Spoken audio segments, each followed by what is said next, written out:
A Portrait of the Artist as a Young Man by James Joyce. Et ignotas animum dimittit in artes. Ovid. Metamorphoses. Chapter 1. Once upon a time, and a very good time it was, there was a moo cow coming down along the road. And this moo cow that was coming down along the road met a nice's little boy named Baby Tuku. His father told him that story. His father looked down at him through a glass. He had a hairy face. He was Baby Tuku. The moo cow came down the road where Betty Byrne lived. She sold lemon platt. Oh, the wild rose blossoms on the little green place. He sang that song. That was his song. Oh, the green wothe botheth. When you wet the bed first, it is warm, then it gets cold. His mother put on the oil sheet. That had a queer smell. His mother had a nicer smell than his father. She played on the piano the sailor's hornpipe for him to dance. He danced. Tra-la-la, la-la, tra-la-la, tra-la-la-la-dee, tra-la-la-la, la-la, tra-la-la-la, la-la. Uncle Charles and Dante clapped. They were older than his father and mother, but Uncle Charles was older than Dante. Dante had two brushes in her press. The brush with the maroon velvet back was for Michael Davitt, and the brush with the green velvet back was for Parnell. Dante gave him a kerchoo every time he brought her a piece of tissue paper. The Vances lived in number 7. They had a different father and mother. They were Eileen's father and mother. When they grew up, he was going to marry Eileen. He hid under the table.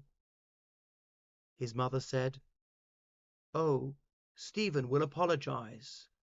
Dante said, "Oh, if not, the eagles will come out and pull out his eyes. Pull out his eyes. Apologize. Apologize. Pull out his eyes. Apologize. Pull out his eyes. Pull out his eyes. Apologize." The wide playgrounds were swarming with boys. All were shouting, and the prefects urged them on with strong cries.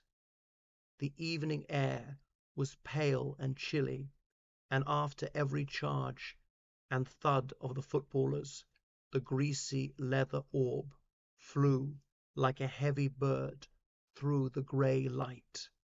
He kept on the fringe of his line, out of sight of his prefect, out of reach of the rude feet, feigning to run now and then.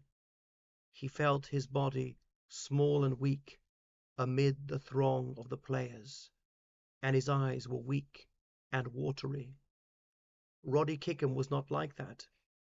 He would be captain of the third line, all the fellows said. Roddy Kickham was a decent fellow, but Nasty Roach was a stink. Roddy Kickham had Greaves in his number and a hamper in the refectory. Nasty Roach had big hands.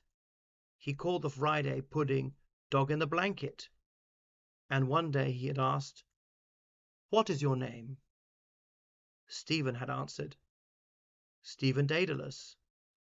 Then Nasty Roach had said, "What kind of a name is that?" And when Stephen had not been able to answer, Nasty Roach had asked, "What is your father?"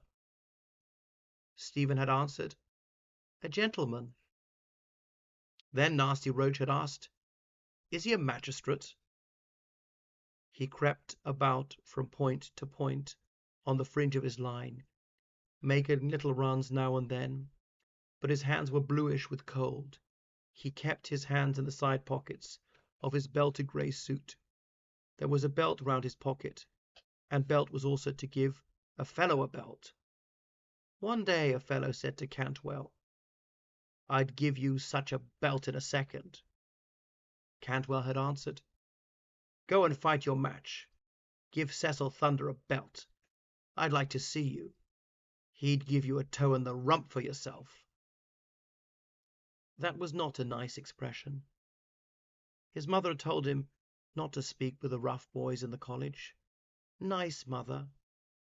The first day in the hall of the castle, when she said good-bye, she put up her double veil to her nose to kiss him, and her nose and eyes were red. But he had pretended not to see that she was going to cry.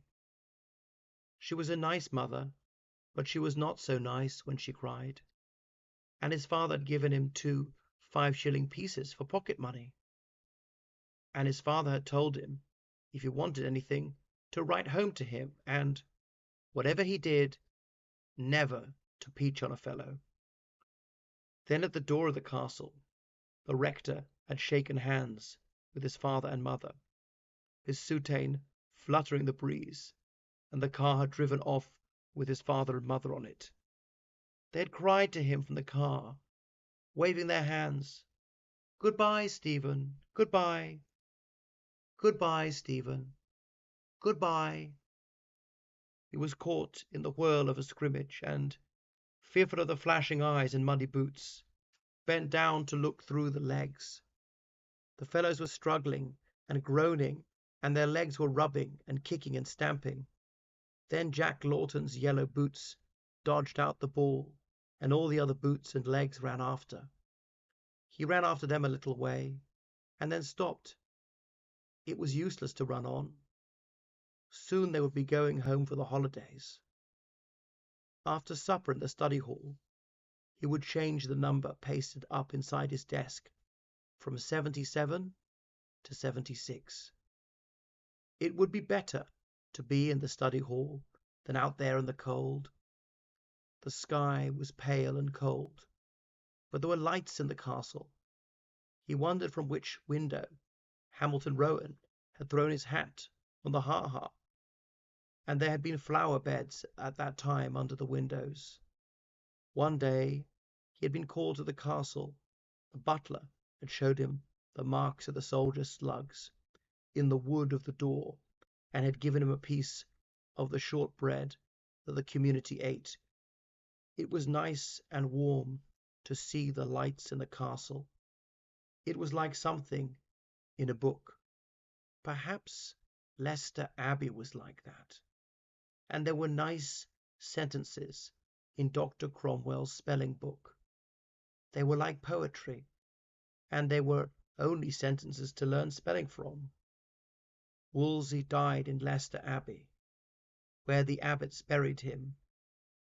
Canker is a disease of plants. Cancer, one of animals.